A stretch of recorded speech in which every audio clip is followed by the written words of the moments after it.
Hey, it's Christopher Cardinal. You're listening to the super fantastic, above average racing spectacular. Hey, everyone. Hope everyone is doing absolutely A-OK. And we are stepping back into the Wayback Machine one more time, yet again. But the only difference is we're not covering NASCAR. No, no, no, no. We're not doing any cup racing, no Xfinity, no trucks, nothing of NASCAR in this episode whatsoever. Although we're gonna talk about a lot of guys who went to NASCAR and years later. But we're going to Champ Car racing today. Kart, the finale from 1999 at Fontana. To me, it was one of the all-time greatest open wheel racing series in North America, or on the planet for that matter, back in '99. But kart was in a transition at this point. I mean, with the rise of the Indy Racing League, IRL, and just known as IndyCar now, racing is a cyclical business, and I think this was sort of, I wouldn't say the beginning of the end of kart, but this is when kart cooled off, and I think a lot of big names exited kart after this event, as we'll talk about when we cover the race, the 500. And this race obviously was important. It was to decide the championship for the PPG Cup between one of my all-time favorites. To me, he's the greatest race car driver in the IndyCar series. Scott Dixon is making his case to surpass him, but I still think Dario Franchitti to me is the best in the open wheel series. Scott Dixon, very close second. The championship battle between Dario Franchitti and Juan Montoya, and Juan was okay. I mean, I'm not the biggest Juan Montoya mark, but I mean, much respect for the dude, maximum respect for anyone who can have longevity like Juan did in his career. Not only in IndyCar or in the kart and F1, NASCAR. Now he's in the Rolex series, so well decorated driver, and like I said, maximum respect for Juan Montoya. So this race also is notable for something that, I mean, we don't like to talk about in motorsports, and we pray and for the safety of the drivers, and that everyone, once the checker flag waves, walks away and lives to race another day. But on this day, Greg Moore, super talented driver who is working his way up the ranks in Champ Car, would lose his life in this event fairly early in the race, and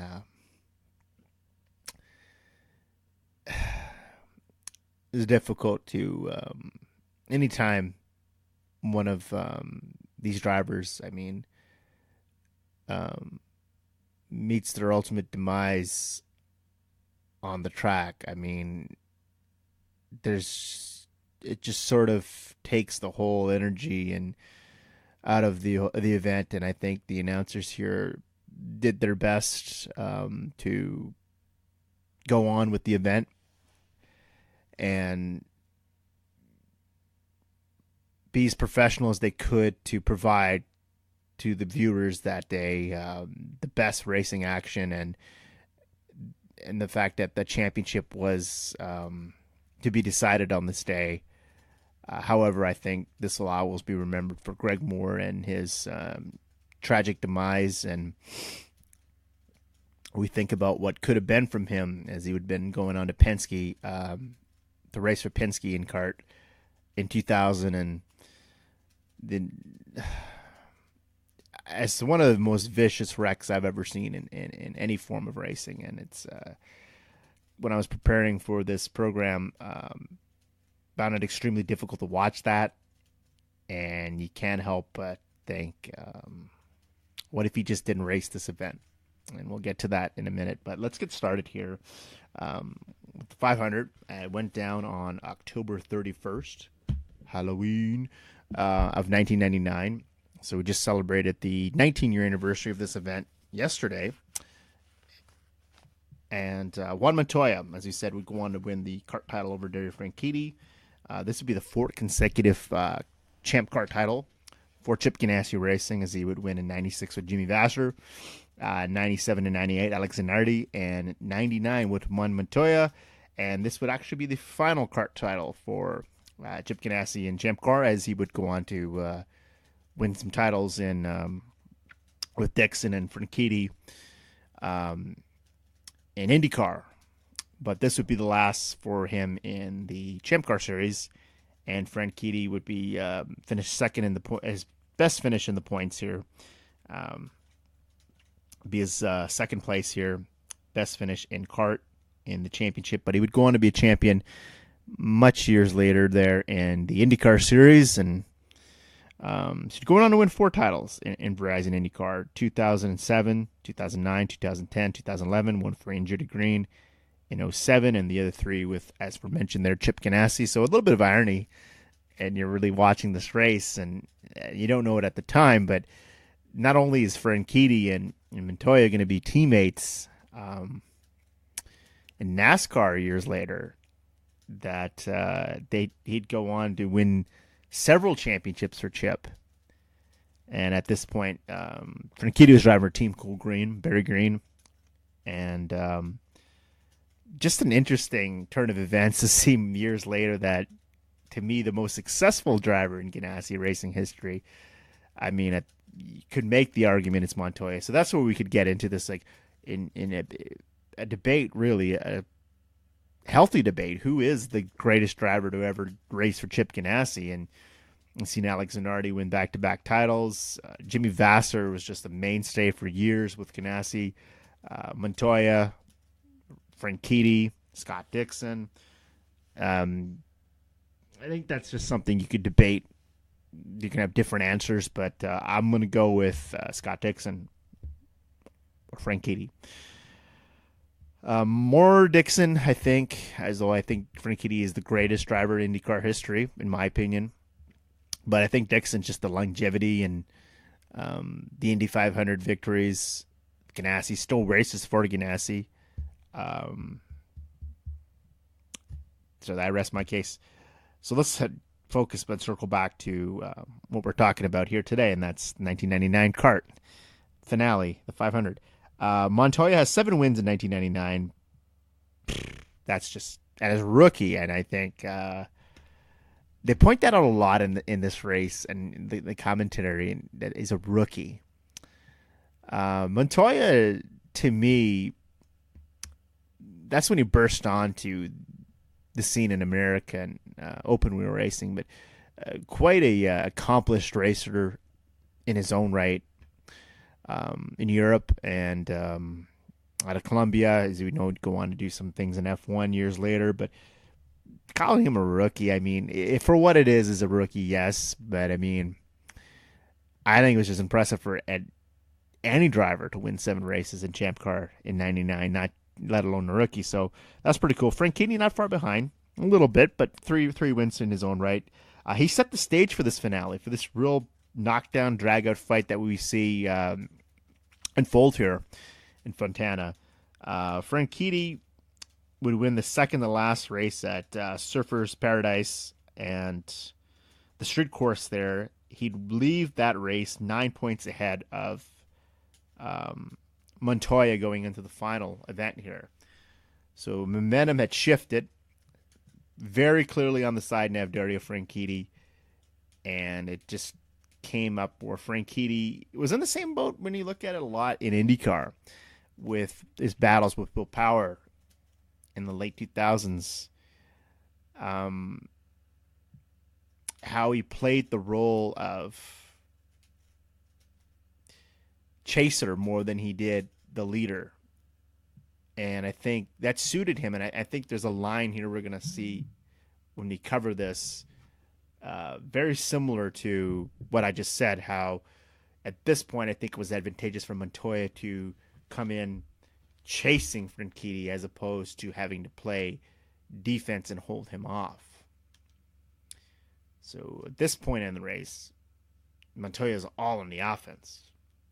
And he plays it really well. These two ran really good race for what it was worth. I think Montoya was fantastic throughout.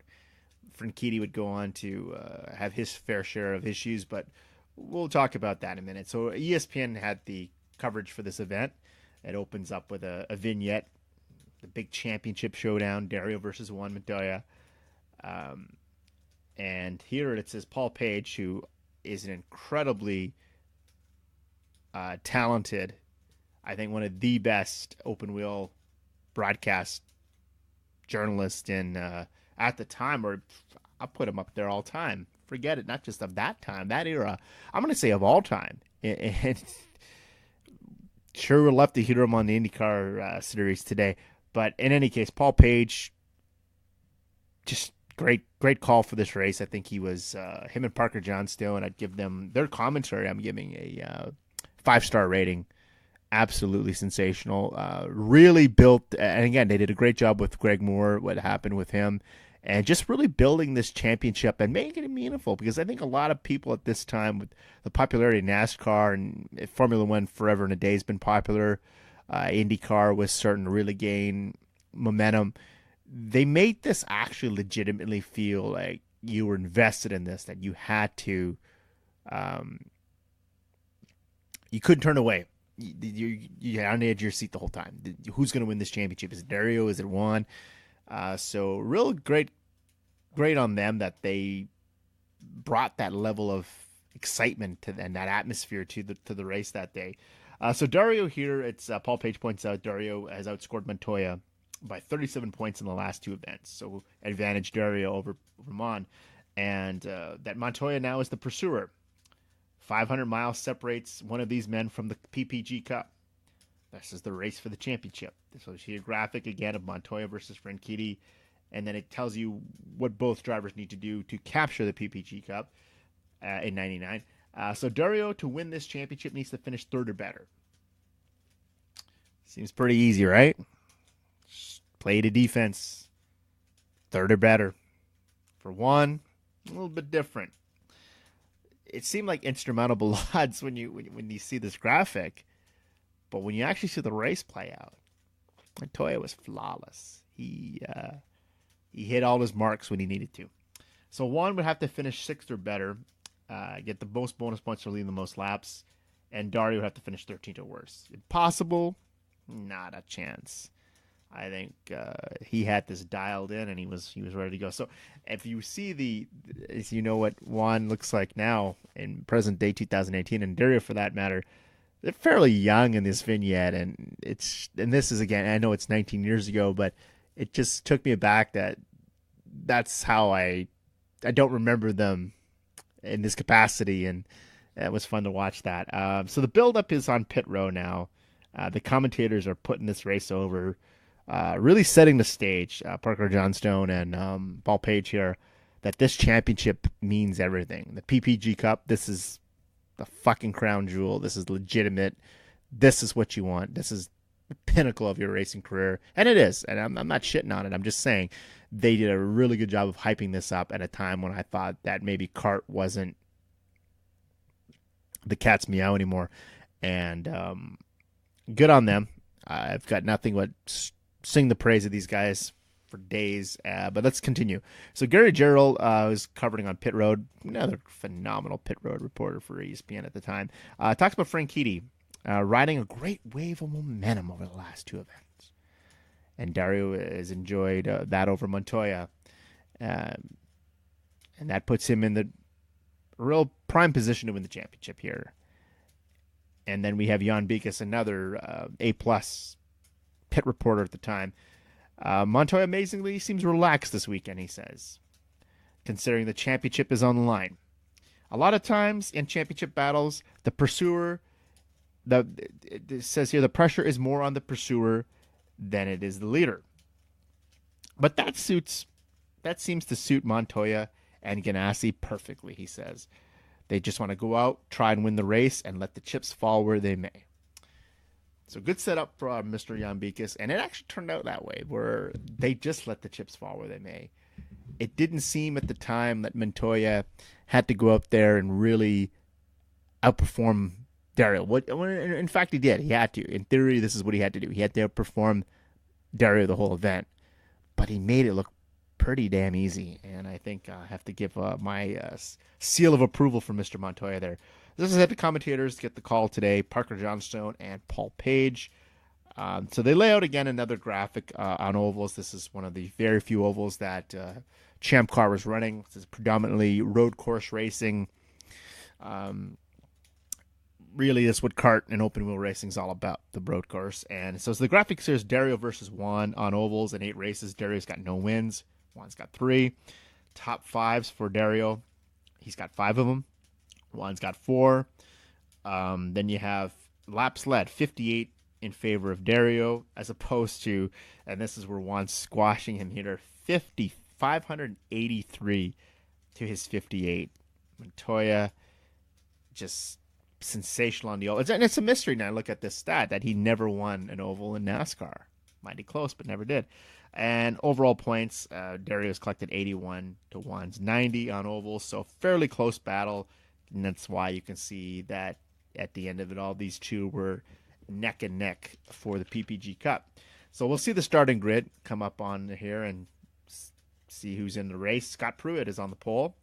His final kart start, as it's pointed out, that he would make the move to Winston Cup in 2000, and he would drive for Cal Wells, the PPI 32 Tide machine. Didn't work out quite maybe that Scott planned, but Scott would go on to race NASCAR sporadically over the next little while, and he's doing quite well for himself in the Rolex series, so it all kind of worked out for Scott Pruett. His most memorable moment, as Paul Page points out in kart, was defeating Al Unser Jr. on the last lap of the and a last lap duel even. So it was a pretty close finish in the Michigan 500 in '95. Michigan 500 gets a lot of coverage in this race. They talk a lot about this because it ties into Max Pappas, who's next on the grid, who's on the outside pole. Had issues with fuel mileage in that race in '99. Should have won Michigan. It's referenced a lot. There's a lot of reference between Michigan and Max Pappas here. Row 2, we have Juan Montoya, the 3-time winner on an oval this year, and a win gets him the championship. Pretty obvious, right? And then teammate Jimmy Vasser, who was winless in 1999. Spoiler alert, he will remain winless in 99 as the defending champion of this race, as is pointed out. And in row 4, we have Dario. He has 6 career wins, no wins on an oval. 3rd or better guarantees him his first ever championship in kart. And row 5, Al Unser Jr., 31 career wins, 2-time kart champion, and today would mark his final start in the Champ Car Series as he would move to IndyCar for the year 2000. Paul Tracy is in row 10.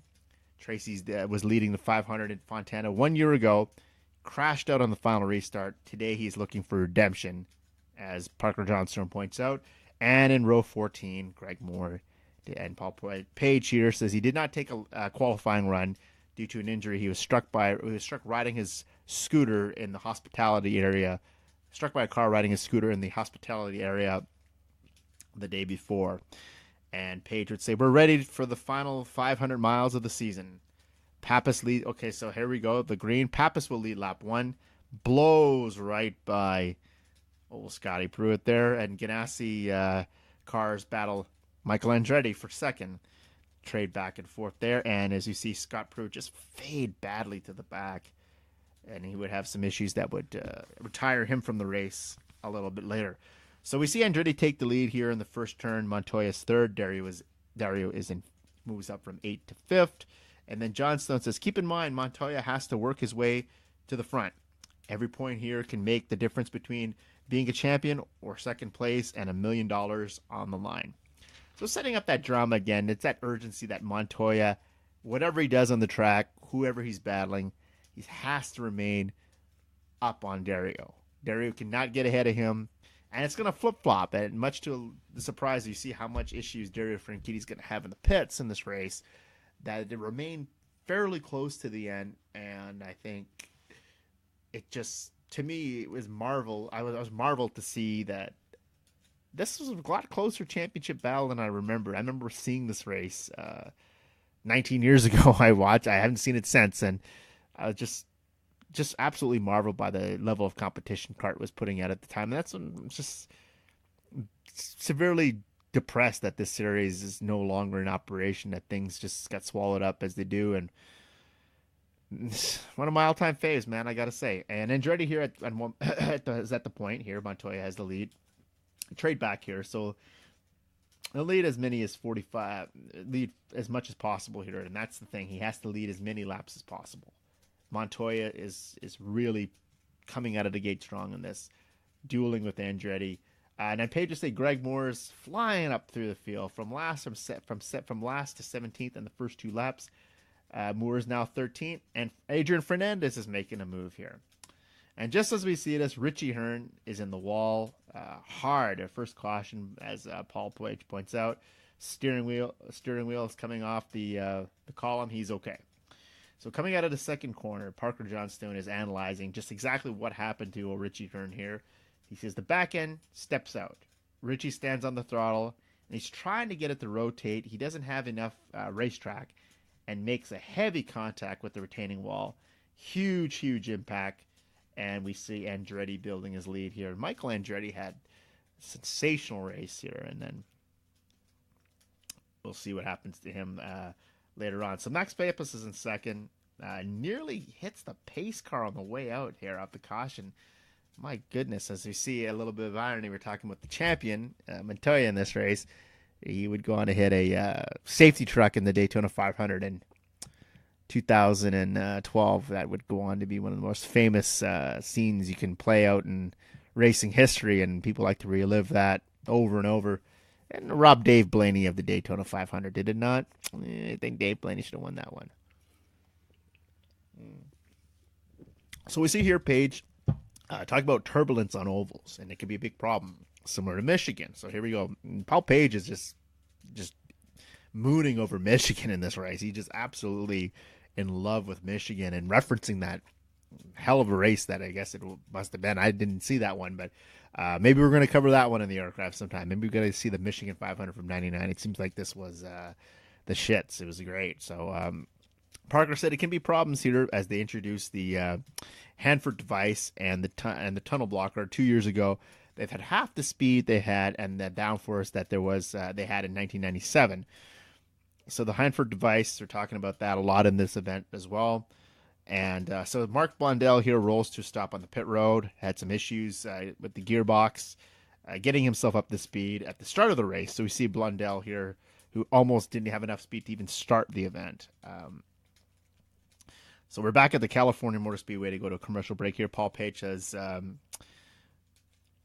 so let's have the Budweiser team is down in the pits. They're getting caught up. They're just going in there, packing things up for Richie Hearn, who got caught up in a pretty hard wreck in the turn 2 there. And then Page points out that about Chip Ganassi again here, points out weekend of surprise. He says Chip Ganassi would switch from Toyota engines from Honda for the next season coming up, and 6 races that they've led this year. Andretti leads the field back to green, pulls away again, and this is the 6th race that Michael has led this season, as Paul points out. So putting over a little bit of Michael Andretti here, one of the famous Andretti clan. Go on to see Marco, his son, in IndyCar, and his father Mario, one of the all-time greats, Indy 500, Daytona 500 winner. So lap 20, we have Montoya past Pappas for second. Vassar is also moving up on Pappas for third. And then Parker says, remember about Fontana. It's all about the draft. And the Hanford device, here we go again, is like coming up behind a semi at 90 miles per hour and just being pulled right in the back of it. So a lot of downforce in this race. I think it's about the draft. Very similar to Talladega Daytona. If you're really into NASCAR, you didn't really watch a lot of kart. It's just to pick up that draft again. The same thing, this Hanford device, where as he just described it, you will put up as if you are in the back of a semi at 90 miles per hour. You're just going to be just at the magnetism. You'll be at the back of the car. Got to keep that line. Gets out of line, things can get squirrely. Then you have the accidents, and I think that's what we saw here with Richie Hearn, and that's why he came around. And here we have Greg, and this is This is where it happened here. And Greg Moore, vicious wreck that would claim his life here. And Paul Page, and this one was bad. I mean, you look at the footage, and if you hadn't had a chance to see it, it's incredibly difficult to watch. And so Paul Page here shouts, "Oh, no, oh my God!" He says, "Enormous wreck, terrible crash." Yellow comes out again. So Page says, "We're going to hold off on the identity of this car, as there are two like it in this race," and that would be referring to Patrick Carpentier, Greg Moore's teammate at the time. And we want to assure that ourselves that the report that this is Greg. We want to assure ourselves that it is the right driver, and it is indeed Greg Moore, as he reports here. And Page says Greg Moore was hit on his again. He talks about being hit by his motor scooter in the paddock area by a car yesterday, and lots of scrapes and bruises. Broke some bones in his right hand. They built up a whole system out of a carbon fiber so that he could actually drive in this race and practice. He had a practice run late yesterday, Saturday after qualifying, and it cleared him to start. And now he came out from the back, and now this horrendous crash here. Just we'll wait for CART officials' word on this wreck, Page would say. So I'm going to stop here for a minute. And you read a lot of things online sometime, and I talked about trolls and people who think they know it all. And it would say, I think when you watch this over, and I saw it again, like I said, for the first time in 19 years, he's gone. The minute you see that, you know he's gone. And I think a lot of criticism, why didn't CART halt the race?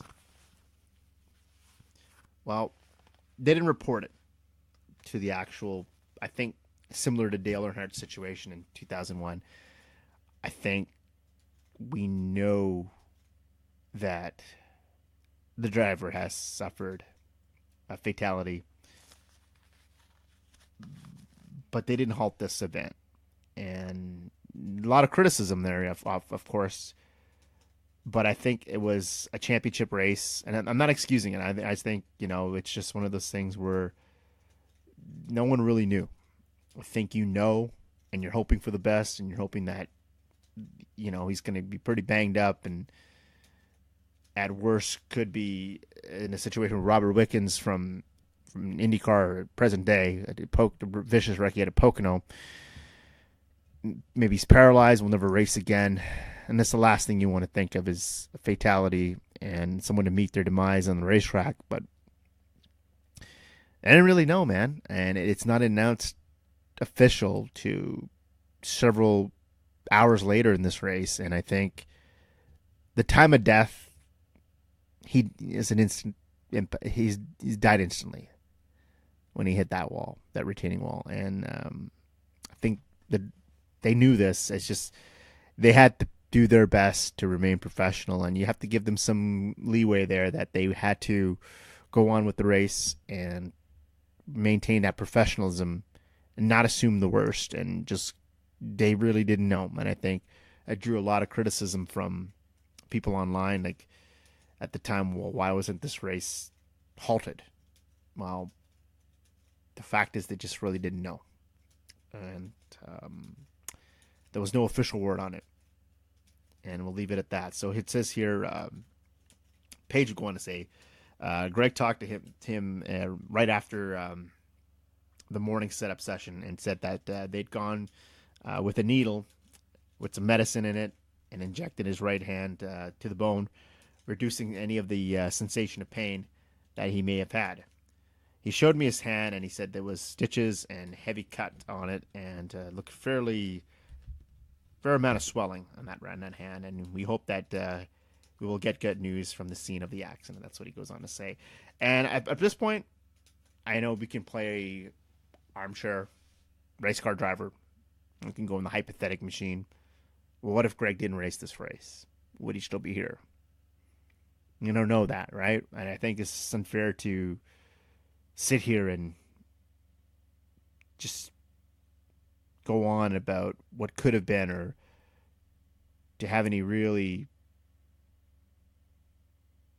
deep discussions on this. And I think, was it the right move to put him in a car? I mean, you have an accident, an injury the day before, and he was cleared to race. And had he not raced this event, he could still be here. We don't know, and it's just the way it is. I mean, we just don't know, and you can't assume that things would turn out any differently, right? It's one of those things where hindsight is 2020, and unfortunately, it claimed the life of Greg Moore, and I wish it hadn't. And I just don't know what could have became of his career. I think he would have been had a tremendous opportunity with Penske, as you've seen what Gilles de Ferran and Helio went on to do in the years to come with Penske and Card. And man, this is a tough one. So it says we're back, and you could to the 500, and you could tell Paul Page is just. There's a crack in his voice. He's just shaken up here. And it says, looking down at the aftermath of this very serious accident, we have no word on any kind, official or otherwise, he says. And you sort of take a look here at the pits, the teams in the pits here. And Page says, we know absolutely nothing. And then they cut to another commercial here. So they have nothing official. There's speculation here. And we see, again, Page still in a very, like I said, rattled, just absolutely shaken by this.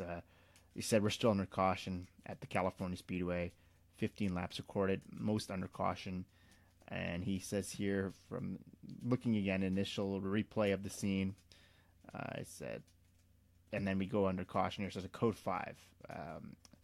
Which would indicate serious or possible life-threatening injuries for Greg Moore, as they cut away to the doctor, and we'll wait for an official further follow-up here. It says, as Page would point out, when something would become official, they would pass that on to the viewers.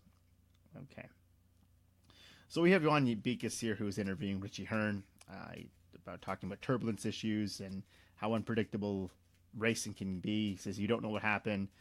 And it's just a really bad day for the Budweiser team. And he didn't know what happened to Greg. As I said, is that the same? It looked fairly similar. If you look at the wrecks, Richie Hearn and Moore, they wrecked in the same place. And fortunately for Richie Hearn, he went on to walk away from, sustain no injury.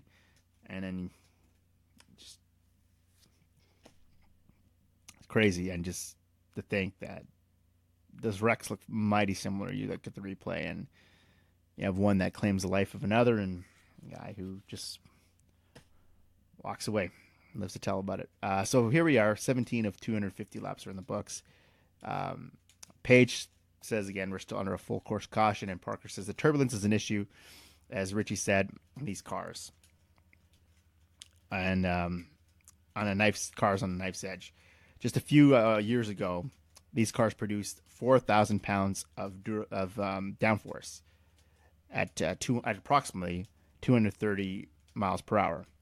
Today, they produce half of that at 2,000 pounds. So how do they know here? So that's just giving to be an explanation to the viewers here how this contrast and the speed, and how the evolution of these cars, the improvements they made to make these cars as safe as they can. Back up, and they continue to, and it just goes back to the tire development, so how well the speeds build up, and also the cars produce a huge amount of turbulence, and all it takes is just the remaining downforce that could result in an accident, and as I said, what we've seen here today. So it was just kind of educating the viewers. Parker Johnson was really precise when it came to this at these kart broadcasts, that just giving, I guess, the viewers an insight to exactly what goes on behind the wheel of a race car if you've never had an opportunity to be behind one, and especially at those speeds. So it's sort of giving them an insider's tip to exactly how these cars build speed and perform on race day. So we set 21 laps complete. Paige said there's no news into Greg Moore here, and then we have him talk about Montoya in second, and he's a man on a mission here. Lap 24, Andretti leads, and Montoya gets past Andretti there for a moment. And so here, this is the shades of the Michigan 500 between the battle of Montoya and Michael. So there we go, Paul Page back to Michigan. He puts over this race mighty hard. I think we're going to cover this race. I think we're going to go back in the archives and get us some Michigan 500. So there's a third place battle here between Pappas, Ambassador here, and Dario also is in the mix for this. He's running fifth at the time. Montoya leads. Andretti gets back ahead of him. So they're just kind of trading places there as they go. Paul Tracy's in sixth. And we have this at all but 224 to go. And then Parker says, Tracy has some unfinished business here at Fontana, referencing leading the year prior and then having an issue to take him out of the race. And now at this point, Andretti is 1.7 seconds ahead of Montoya. Pappas is right on Montoya's heels, just gunning him down. And then the caution comes out again as we have Alex Barron with contact on the wall. And severe damage on the right side. He's running 23rd at the time. This would be Alex Barron's final run with Penske, and this is the third caution on lap 28. So you see a shot of a helicopter coming up, lifting Greg Moore to a medical facility, and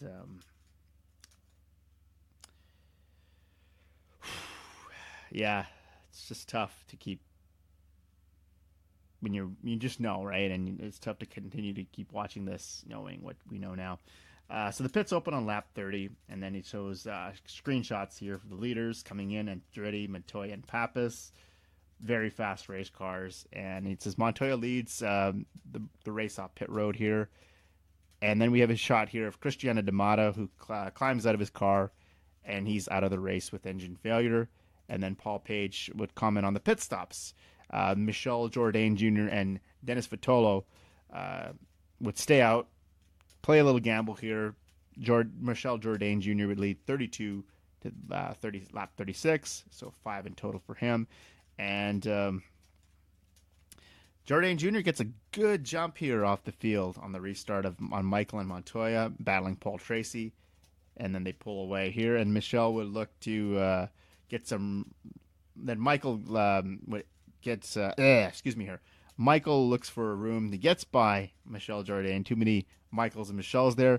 So Pappas will also get in the right behind Montoya,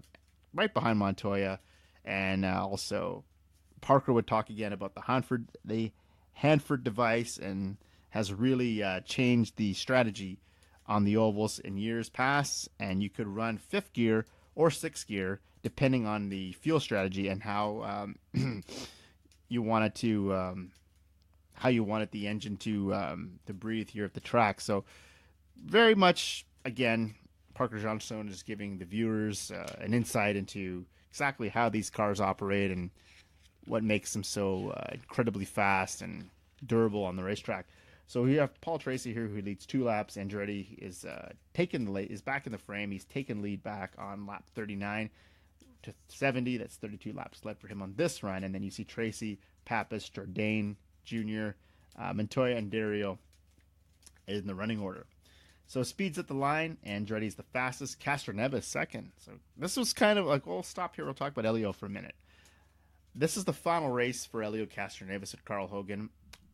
This is the coming out party maybe for Helio. This is one of his best runs in kart. Goes on to achieve tremendous success with Penske, not only in kart but also in IndyCar years to come. Max Pappas is third here. So here we are. Helio is a free agent after this event, as Carl Hogan has said that he is shutting down his team. He's tired of funneling all the money into this team with limited results, and was not one of the more successful race teams in kart Hogan racing. Helio would have a 10th place run here. Johnstone says Helio's first on the list of any of the available free agents that teams might be interested in. Really putting Helio Castroneves here. And Gary Gerald says he has an update from the medical center, and then we have a screenshot here of Dr. Steve Olvey, and he says Greg has suffered head injuries and internal injuries, and he's been sent off to Loma Linda Hospital for further resuscitative efforts. Not good news, right? And we'll see how that, it's just, you hear that and you just know. But the race goes on. And it's horrible news. We're hoping for better, Paul says here, and our prayers are with him and his family. Greg Moore. So 260 to go, Dario and Christian Fittipaldi are battling for 5th and 6th. And Andretti here is just really cruising at this point. 5 seconds ahead of Paul Tracy. Just really in dominant fashion here, just blistering the field. Pappas is putting the pressure on Tracy here, and Andretti. The talent Andretti was, man. He was just one of those guys. So it's just here, Paul Page goes on to say that Andretti is one of the senior guys on the circuit. Once little Al leaves, that when he heads to the IRL, that he is the senior guy on the circuit, and 2 of the finest race car drivers in American history of all time, really, in any form of racing. Michael Andretti and Al Unser Jr. So Scott Pruett here, we see unscheduled stop on the pits. Climbs out of the car. His race is over. He retires from this final event here in kart. And we'd have Jan Beekes interview Pruett here and wish him the best. And he just goes on to thank the fans of kart and that he's enjoyed his time in the kart series and that he's moving on to Winston Cup. Not the way he wanted to go out, but he said he thanks all the fans for their continuous support over the years and went on to have one of the better careers in the kart series. And then Paul Page goes here that Michael now has a 10-second lead over Tracy and Pappas, and Helio is moving on Fittipaldi for 6th. So good battle between Castroneves there and Christian Fittipaldi. We have Montoya ranked here at 4th, Dario at 6th, and Helio, as said, is moving up the field nicely here. And Dario continues to have the lead in the points at this time. The title picture here, we have 189 to go, and it just says here that he is maintaining his point lead up on Montoya at this point. So Parker Johnstone here praises Michael for his dominance, but worries that he's using up the car. Now Parker Johnstone knew, because going to see not too far along here that Michael is going to be retired from the race, and Helio is challenging Montoya with 185 to go. Good battle there, and Helio is closing in on him, 3.10 seconds off catching him a lap there. And then we see the graphic that Helio on lap 20, he starts 20th. By lap 16, he's 15th. 32nd lap, he is 14th. 48 lap, 19th, and a 64 lap running in 5th. So Helio Castroneves, I said, sort of his breakthrough race really got him to, I think, to put a lot of the owners on notice at that point that we're looking for drivers for 2000, and ultimately winds up with Penske, and we all know the rest of the history with Helio Castroneves. So Montoya here is attempting to catch him. They were running really well here, back and forth. Franchitti and Helio Castroneves, Montoya. Works his way up to 4th, and Montoya uses the lap car of Brian Herta to maneuver the position there. So we have 70 laps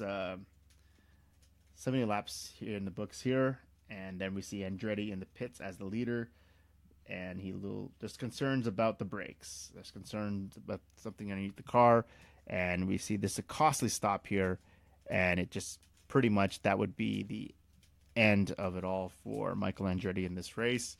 And Dario has issues on the track. He slows down and he's back onto the pits, and an unexpected stop here, and this incredibly costly stop, Paul Page points out for Dario, in the amount of time that he has. Something does not feel right with the car. The tire problems on the right rear, just it's costly it takes a hit to his championship hopes, as Paul Page points out, and that's pretty much the beginning of the end there for Dario, as his championship, you could say, is lost there, but is it really? Still would put up a really courageous performance and fight to the bitter end there with Montoya. So Montoya has a 5th place here, clean stop. Dario is 10th on that lap. Andretti here we see climb out of the car. Brake line is broken in the car, and that is the end of his race. and he has no chance at third in the points as he is now officially retired from the races and an oil fire there underneath the hood. So Page remarks that this championship battle here, this could be the turning point in the battle. These pit stops here, and then ultimately wound up to be that way for Dario. So the right tire was not seated properly, and a long pit stop. 16th puts Dario 2 laps down. 168 to go. Max Pappas leads here. He'll lead from 75 to 114. So 40 laps out front here. So Max Pappas, I know the driver from Como, Italy, would go on to a pretty decent career in kart, and was one of the mainstays for years in the series, and had some runs in IndyCar. But his NASCAR run, I think, just it's good to see him that he went on to achieve a lot of success in NASCAR later as a driver, and working with some of the driver development. And it's a pretty good story. He appeared on a podcast a few years ago and told the story about Jimmy Johnson, how he was instrumental in the development of the 7-time Cup Series champion. So that's pretty cool. Max Pappas, one of those all-around good guys that I think is often forgotten, but he's, to me, one of the true unsung heroes of open wheel racing and any racing for that matter. So we have here the announcers give a shout out to Mauricio Gugelmin. That's a name we haven't talked about at all in a long time and may never talk about again, but he has a great run here, top 10 car, just running a tremendous race. And on lap 86, we have a caution. Dennis Vitolo spins, rolls down the pit lane, and the graphic says the points are now Montoya at 214, Dario at 209, and Dario continues to have issues with the pits and 2 laps down to the race leader. So Dario would come down the pits again for fuel and tires, playing the catch-up strategy under the caution here, hoping to get one of those laps back. And then Parker Johnstone talks about Team Cool Green, that they're not out of this yet. They played the same strategy in Jacques Villeneuve, losing several laps to win the Indy 500 in 95, and saying that pretty much that they're at a severe disadvantage, but not quite out of it just yet. And then we have a restart here on lap 92. Pappas back to the lead. Paul Tracy in second. Montoya is running in third. On 150 to go, Mauricio Gugelmin is running in sixth.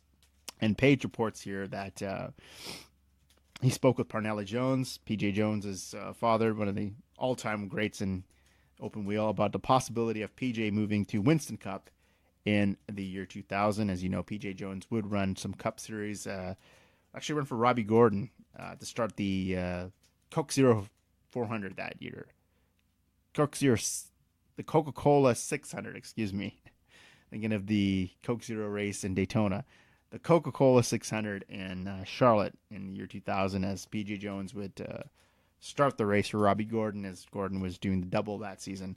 So Helio runs here fourth in the race, 151 to go. And then Paul Page comments here about Carl Hogan's team out of Champ Car and describes Hogan as a cynical and bitter about the money that he has funneled into this team. And as we said, the results just were not there. 140 to go. Helio's engine expires here on his way into the top 5 in the race. Caution comes out. You have Adrian Fernandez fourth, having a stupendous run here. And it's just shades of last year. Same thing in 98 as he would finish fourth, worked his way up. So pretty much running a duplicate race that he did the season before. So the pit stops here, we have Pappas at 14.7, Tracy at 12.4, and Montoya at 13.0 up here on the screen here. And the leader of the race runs into some issues and coming into the pits, and the car spins to the left and into the grass and leaves in 7th place. My goodness. So Dario gets his lap back here, one of his, in 13th place, and the green flag from 115 to 121. So 7 laps led there. And the green flag for Montoya's Tracy battles with Juan Montoya. And Mauricio Gugelmin is up to 3rd. We have Fittipaldi in 4th and Jimmy Vasser in 5th. From 122 to 131, Montoya would lead for a total of 10 laps. And Fittipaldi moves up to 3rd, rockets past Mauricio Gugelmin, and takes 2nd away from Paul Tracy. So 123 to go. Gugelmin and Tracy trade for back and forth for the third spot, and we have Fittipaldi in the lead from lap 132 to 163. So grand total of 32 laps led for him. And Parker Johnson says, remember the battle at Rio between Montoya and Fittipaldi, the Brazilian and the Colombian driver, battling it out for the lead here. So Page puts over Fittipaldi again one more time here. Says this is one of the most pleasant men, he says, you'll find in this series. And Fittipaldi himself would run for Richard Petty in NASCAR not so long from now after this race, but didn't quite have the success there. But it was pretty cool to see Christian Fittipaldi in the iconic 43, even for a hot minute there. So on lap 143, Dario battles off the pit. He's back onto the pits again, just really battling the car all day. Another long stop, 18.9, just continues to have issues at the right rear. And on lap 141 here, Paul Tracy loses power to the car. The radio communication that he's running on 5 cylinders, and that is it. He thanks the crew on the radio for a great season. We'll finish third in the standings. So Pappas and Montoya battle here for second, 3 seconds behind Fittipaldi, who's just checked out there. And Parker Johnson here comments on Montoya and Dario running hard. Despite Dario being 3 laps down, he's really giving a call out to him that he's just not surrendering, and he wants to finish this race and have a shot at the championship. So we look at this now here with 102 to go. Helio Castroneves is interviewed by Gary Gerould, and he comments on, and this is, like he said, is this coming up party. He had a great run in this race, and he's commenting on the future. He's uncertain, and he says he hears that Derek Walker's name has come up as one of the potential positions for Helio Castroneves in 2000, and he says, well, I'll let you know when I know, and ultimately winds up, as we said several times in this broadcast, with Penske, and goes on to have a really awesome career, and one of the greats of all time, Helio Castroneves. So 153 of 250, we have caution. Gilles Deferrin is on pit road, debris on the track, and then Juan Bikas here interviews Paul Tracy and the team, and third in points for the year. He praises them. He thanks Wally Dallenbach for what he did for the series, changing the direction for his future, and Dallenbach's last race as chief steward and a key factor in the development of the Champ Car series, and will not be active in the series next year in 2000, but giving a shout out there to Wally Dallenbach Sr., father of Wally Dallenbach Jr., who's best known for his runs in the Cup Series. Went on to be a broadcaster with NBC and NASCAR. So the return from the commercial break, and there's an update on Greg Moore, and Gary Gerould is with Dr. Steve Olvey and Dr. Gugelmin, and he says here that he announces that Greg Moore has died of massive head and internal injuries 21 minutes after 1 p.m. And we have Paul Page here. That certainly was not the news they were hoping for. And Moore was a promising young driver from Maple Ridge, Canada, 24 years old. And Paul goes on to say was a promising rookie when he came into the series, 95 Indy Lights champion, had his whole future ahead of him, and won at Homestead this year, and was going to be driving for Penske next year in kart. And it has a graphic here of Greg Moore, 1975 to 1999, and the flags when we return from the commercial break are lowered at half staff, the U.S. flag and the California state flag in the infield. And it was reported by Chief Steward Wally Dallenbach that no celebrations will take place at the end of the race or on the pits. And Magnus Pappas is battling out here with Juan Montoya for second. And the points now have Montoya at 216, Dario at 209.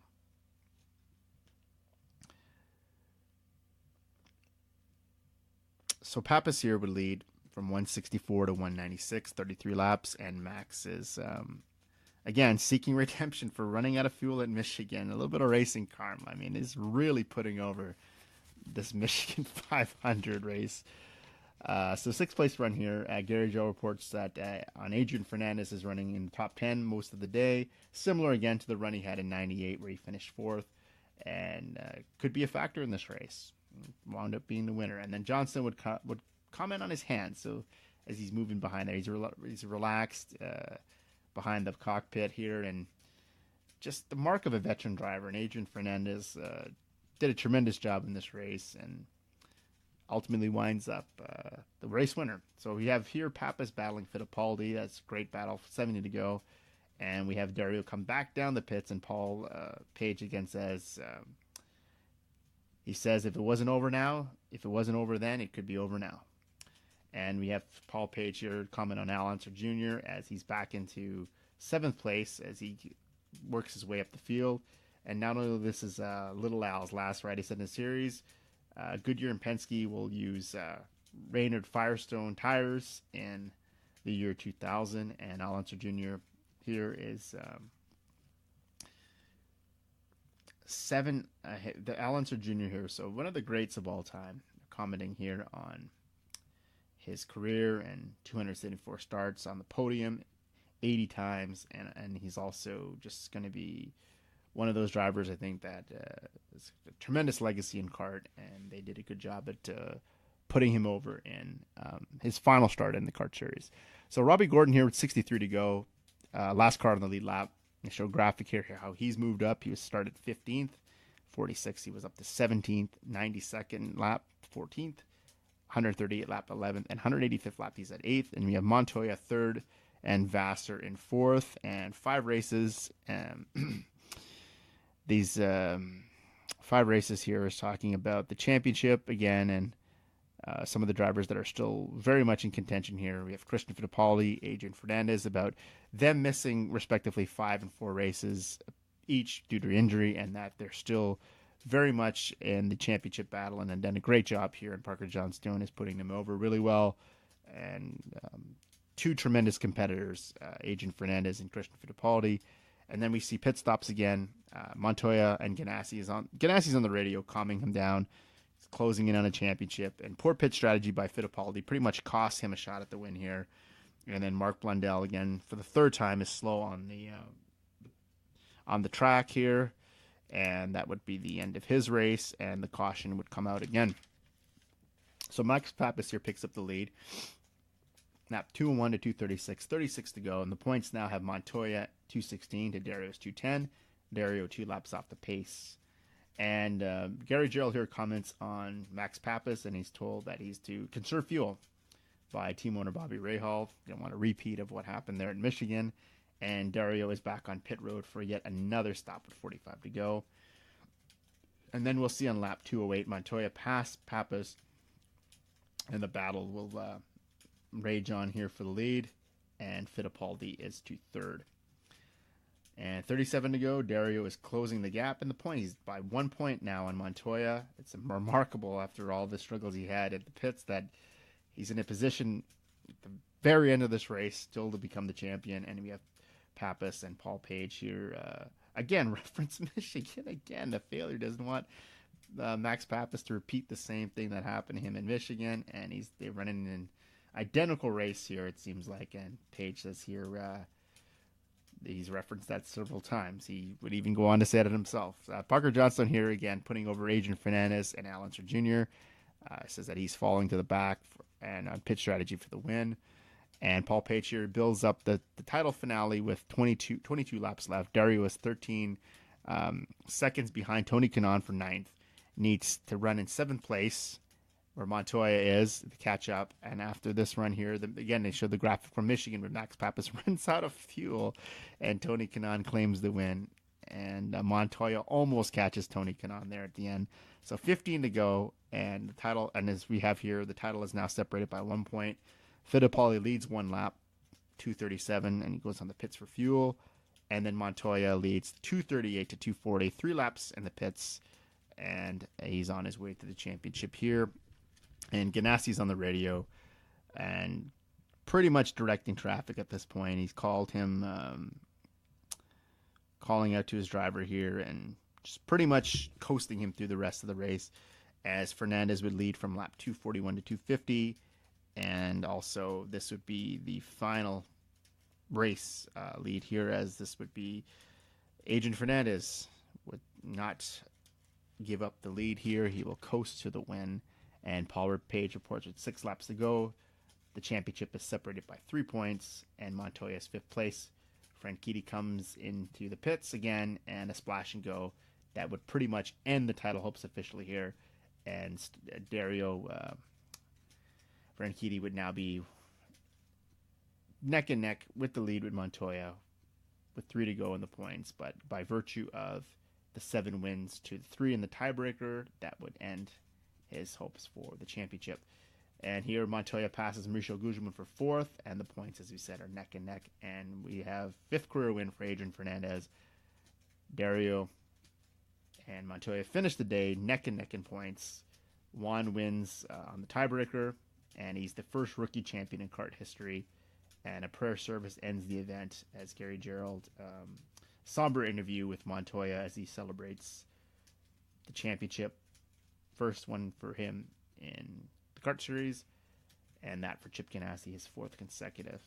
And they have the prayer ceremony in the grandstands. No one had left. In support of Greg Moore, who had met his demise in this race. And then here's the quote here from Paul Page to end the event. It says, auto racing is particularly perilous. It's particularly perilous. What makes it so very, very interesting, very, very special. But when moments like this occur, we all wonder, is it all worth it? And then you see the graphic for Greg Moore again. And 1975 to 1999. So Greg Moore is the 95 Indy Lights champion, 10 wins on the season, 11 podium finishes. In his kart career, 72 races, he had 5 wins, 17 podium finishes, and 4 poles. Who knows? Could have been for a great Canadian hero. Could have won a lot of races and maybe championship with Penske. So we're going to run down the running order here of the race, the final event. So Adrian Fernandez is the winner. Go on to be in NASCAR later. So there were a lot of, I think there's 13 drivers in this race that would go on to enjoy a NASCAR career. Max Pappas in 2nd, Christian Fittipaldi in 3rd, the champion Montoya in 4th, Jimmy Vasser in 5th, Mauricio Gugelmin in 6th, Al Unser Jr. 7th, final kart race, Tony Kanaan in 8th, Gilles de Ferran in 9th, Dario Franchitti would finish 10th, runner-up in the championship, Robbie Gordon in 11th, P.J. Jones 12th, Michel Jourdain Jr. 13th, Brian Herta 14th, Dennis Vitolo in 15th, Mark Blundell, after his issues throughout the race, would finish in 16th, Raul Boesel in 17th, Paul Tracy 18th, Nokia Tori 19th, Helio Castroneves in 20th, Michael Andretti and Oil Fire would end his race 21st, and Scott Pruett, the pole sitter, his final kart start 22 on the grid, and 23rd for Cristiano D'Amata, Alex Barron in 24th. Patrick Carpentier would have electrical issues, would relegate him to 25th. Greg Moore would finish 26th, and rounding out the field is Richie Hearn in 27th. The time of the race is 2 hours and 57 minutes and 17 seconds, an average speed of 171 miles per hour. And this would be a caution for 7 of 58 laps and 18 lead changes. And the final points for the kart series in this 1999, we have Montoya and Franchitti tied for the points at 2012 as 212, and the tiebreaker of 7-3 decides the championship. Paul Tracy would finish 3rd in the championship this year. Michael Andretti was 4th, Max Pappas 5th, Adrian Fernandez in 6th, Christian Fittipaldi would finish 7th, Gilles de Ferran 8th, Jimmy Vasser 9th, Greg Moore 10th, Tony Kanaan 11th, Brian Herta 12th, Carpentier 13th, Roberto Moreno 14th, Helio Castroneves 15th, Mauricio Gugelmin 16th, 17th for P.J. Jones, 18th for Cristiano D'Amata, 19th Scott Pruett, and 20th in the standings, Robbie Gordon. So we're going to wave the checkers on this episode of the Green White Check of the super fantastic above average racing spectacular. If you enjoyed our trip in the way back in 1999 to cover this finale from Kart from Fontana, and until next time, we will see you.